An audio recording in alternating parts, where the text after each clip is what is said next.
Imagine a place that tells a story spanning centuries, where culture and nature intertwine to create something truly extraordinary.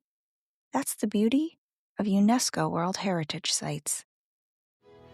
I'm Abigail, and this is Global Treasures, the podcast that covers the history, travel tips, and legends surrounding one of the 1,223 World Heritage Sites each episode.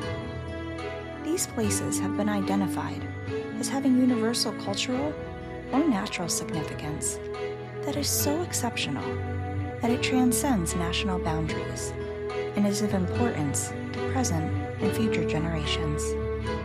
Welcome to Season 3, where we'll explore the 27 sites that UNESCO added in 1980 together. Thank you for listening to the podcast.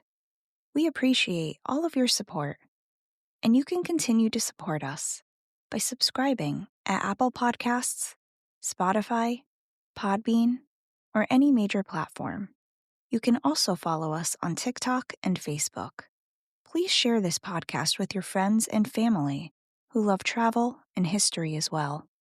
Word of mouth is so powerful. Before we embark on our journey together, I just want to note that there are multiple pronunciations and ways of spelling the name of this site. In case you do independent research after listening, I don't want that to come as a surprise or confuse anyone. The story of Qa'la of Beni Hammad begins in the year 1007, when it was built by Hamid ibn Balagan. Qa'la of Beni Hammad is a fortified Muslim city located in Algeria, a country in North Africa. This historic site, now in ruins, once stood as the first capital of the Hammadid dynasty in the 11th century. Nestled among the Hodna Mountains at an elevation of over 4,600 feet, the site is located approximately 140 miles southeast of Algiers, Algeria's current capital. The city was a significant political and military center during its time, designed to serve as both a stronghold and a vibrant hub of commerce. Enclosed within a 4-mile-long defensive wall were 4 residential complexes and the biggest mosque in Algeria. This mosque featured a minaret that stood an impressive 66 feet high, serving as a distinguished symbol of Islamic architectural and religious life. Excavations at Qa'la of Beni Hammad have uncovered artifacts, including terracotta, which is clay-based pottery or sculptures. Coins, jewels, and ceramics have also been uncovered. Proof that this was a cosmopolitan civilization that thrived under the Hammadid dynasty. One of the most prominent discoveries was the Emir's Palace, Dar al-Bahr, which translates to palace or house of the sea, or lake palace. To clarify, the title Emir refers to a male monarch or high-ranking political leader, and the Hammadid rulers used Qa'la of Beni Hammad not only as their position of power, but a token of domination in the medieval Islamic world. The site's tactical location and sturdy construction made it a powerful military base. But let us talk further about Dar al-Bahr, which only added to the city's grandeur. It was located near the mosque, with the eastern court being noted as having a large water basin. Water basins often served religious purposes for ablution, a ritual where one cleanses themselves before prayer in Islam. However, it also may have served as drinking water. Nestled in the northern part of the courtyards was the main reception room, while the southern side held a domed hall and had outer walls with buttresses. This massive complex included 3 separate residences, all skillfully arranged around pavilions and lush gardens, as well as decorative fountains adorned with lion motifs. These characteristics exhibit the architectural advancements of the period, while the cultural and economic importance helped shape the long-term history of the region. It's interesting to note the architectural style of the Hammadids was largely influenced by the Normans, who were Vikings, proof that cultures have borrowed and learned from one another since the beginning of time. The incredible wealth of resources dedicated to the arts at Qa'la of Beni Hammad turned the city into an energetic cultural center that drew in poets and artists from across the Islamic world. It wasn't just royals who resided here, but soldiers and artisans as well, all serving different functions. Given the diversity of different types of artists, it's no surprise that the palaces were covered with rich adornments, featuring intricate decorations that reflected both luxury and artistic innovation. Porcelain mosaics and pottery showcasing geometric patterns were frequently seen, along with floral motifs that garnished the interiors, offering a glance into the ornamental sophistication of the Hammadid dynasty.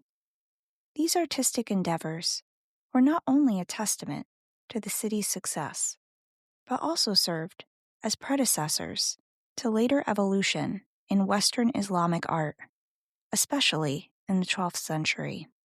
The mosque is the central feature, with its prayer hall holding multiple aisles and 8 bays, creating an extensive spiritual space that embodies holy allegiance and architectural splendor.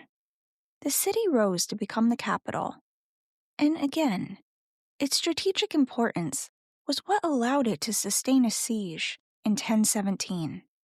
By 1090, just 73 years later, the fortress was abandoned due to the looming threat of the Banu Hilal, which was a confederation of tribes. However, its eventual destruction in 1152 is attributed to the Almohads. The excavations at Qa'la mentioned before began in the year 1908 and continues to draw experts within different fields of study to the region even today. So now that we've covered the history, let's dive into travel tips and logistics for those who plan on visiting Qa'la of Beni Hammad. You can check out the show notes for links and tools to help plan your trip more efficiently at no extra cost to you. So Algeria is actually the largest country in Africa. However, more than 80% of the country lies dormant due to the Sahara Desert, which has temperatures that reach over 100 degrees Fahrenheit. The Sahara is also home to some dangerous animals, including the Sahara viper and spotted hyena, that you probably don't want to share your neighborhood with. When determining the best time of year to visit, crowds don't need to be a concern, because this site only gets about 1,000 visitors on average each year. As a result, weather might be your best gauge if you don't have to schedule around school-related summer vacations. While the temperatures won't be as hot as in the desert, the summer can still get into the high 90s, and again, that's in degrees Fahrenheit. Also keep in mind that if you do go during the summer months, you may want to plan to visit Qa'la earlier in the day. The tourist visa process for Algeria can take a bit of time, and there are requirements in terms of information that needs to be provided. So make sure to walk through that process as far in advance as possible. You also may want to consider downloading a translation app or purchasing a pocket phrase book. Arabic is the official language, and you'll find, especially in the less populated areas, that English is not as widely spoken as in some countries. You'll likely want to fly into Houari Boumediene International Airport, often called Algiers International Airport. It's about a 3-hour-long drive away from Qa'la, and I don't recommend renting a car because while the city roads have vastly improved, driving on more rural roads could be problematic, especially if the car were to break down and you don't know the language. There's not a bus that goes directly between this site and Algiers either. Also, typical rideshare options that we may be accustomed to in North America or Europe aren't available in Algeria. And on this note, while I love encouraging people to explore and travel independently, this is another site where it may be in your best interest to book a tour. The tour companies, or independent tour guides, often can help you navigate the visa process, arrange transportation to and from the airport, and ensure transportation to and from the site. There are even UNESCO World Heritage Site-specific tours that take you to different sites within this region, which is very cool. If you go independently, know that you'll pay a small fee at the entrance. As with many of these sites, some of the buildings that stood historically may only be remnants at this point. You'll see much of the minaret, but again, don't be disappointed because the landscape itself is beautiful. It's very picturesque, so you'll probably find yourself taking lots of photos. Be sure to bring portable chargers with you. For those who have accessibility needs, this site does require some walking on an incline. Given there aren't many hotels in the area, many choose to do a day trip from Algiers, despite the long drive, since the city has so much to do and see. There are lots of museums, cultural activities, and restaurants. Speaking of restaurants, I want to end today's episode by talking about the cuisine. The bulk of the dishes include a meat, such as lamb, often marinated. Usually it's served with couscous. This is steamed semolina and is frequently referred to as the national dish. It's much like rice, but with a different texture. One dessert that is a standout and definitely worth trying is crêponnet. This is a sweet sorbet that originated in a coastal city in Algeria. It's made with lemon, sugar, and egg whites typically. The texture is a mix between the iciness usually associated with sorbet and soft-serve ice cream.